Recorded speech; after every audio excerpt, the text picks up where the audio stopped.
ಇವತ್ತು ಊರಿನಲ್ಲಿರೋದ mini log ಮಾಡ್ತಾಯಿದ್ದೀನಿ. ನೋಡು, ನಾವು ಟೀ ಕುಡ್ಕೊಂಡು ಕೂತಿದ್ದು, ಟೀ ಕುಡಿತಾ ಇದ್ದು ನಾನು ನನ್ನ ಮಕ್ಕಳು. ಈಗ ಅಲ್ಲಿಂದ ನಾವು ಹೊಲ್ತಕ್ಕೆ ಹೋಗ್ತಾಯಿದ್ದೀವಿ.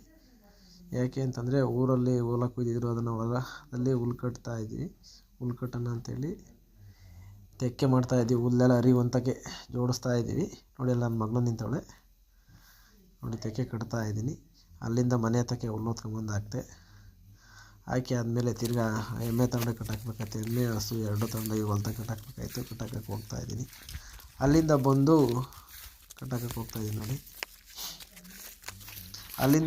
ಅಲ್ಲಿಂದ ಬಂದು ತಿರ್ಗಾ ಹುಳ್ಳಿಕಾಯಿ ಆಡಬೇಕಾಯ್ತು. ಹುಳ್ಳಿಕಾಯಿ ಆಲ್ದು ಟ್ಯಾಕ್ಟ್ರಿ ಓಡಿಸ್ತಾಯಿದ್ದೀನಿ. ಟ್ಯಾಕ್ಟ್ರಿ ಎಲ್ಲ ಅಳ್ಳಿ ತಿರ್ಗಾ ಟ್ಯಾಕ್ಟ್ರಿ ಎಲ್ಲ ಓಡಿಸ್ತಾ ಇದ್ದೀವಿ ನೋಡಿ. ಅಂದರೆ ಎಲ್ಲ ತುಂಬಿಸ್ತಾಯಿದ್ವಿ. ಅಲ್ಲಿಗೆ ಅಷ್ಟೊತ್ತಿಗೆ ಹೊಟ್ಟೆ ಹಸಿತು, ಮಧ್ಯಾಹ್ನ ಆಯಿತು. ಊಟ ಮಾಡ್ತಾಯಿದ್ದೀವಿ. ಅನ್ನ ಸಾಂಬಾರು ಮಾಡಿದರು, ಊಟ ಮಾಡ್ತಾಯಿದ್ವಿ. ಅಲ್ಲಿಂದ ತಿರ್ಗಾ ಹುಳ್ಳಿಕಾಯಿ ಎಲ್ಲ ಆಚೆ ಕಡೆ ತೆಗೆದಾಕಿ ಹುಳ್ಳಿಕಾಯಿ ಎಲ್ಲ ಗುಡಿಸ್ತಾಯಿದ್ದೀವಿ. ಹಂಗೆ ಡೈರೆಕ್ಟ್ ಹಂಗೆ ಟ್ಯಾಕ್ಟ್ರಿಗೆ ತುಂಬ್ತಾಯಿದ್ವಿ. ಬೇರೆಯವ್ರದ್ದು ಟ್ಯಾಕ್ಟ್ರಿ ತಂದು ನಿಲ್ಲಿಸ್ಕೊಂಡಿದ್ದು ಟ್ಯಾಕ್ಟ್ರಿ ತುಂಬ್ತಾಯಿದ್ದೀವಿ. ಟ್ಯಾಕ್ಟ್ರಿ ತುಂಬಿ ಹಂಗೆ ಸೀರೆ ತಗೊಂಡು ಹೋಗೋದಲ್ಲ ಮನೆ ತಕ್ಕ, ಈಸಿ ಆಗುತ್ತೆ ಅಂತ. ಇಲ್ಲಿಗೆ ಇಲ್ಲ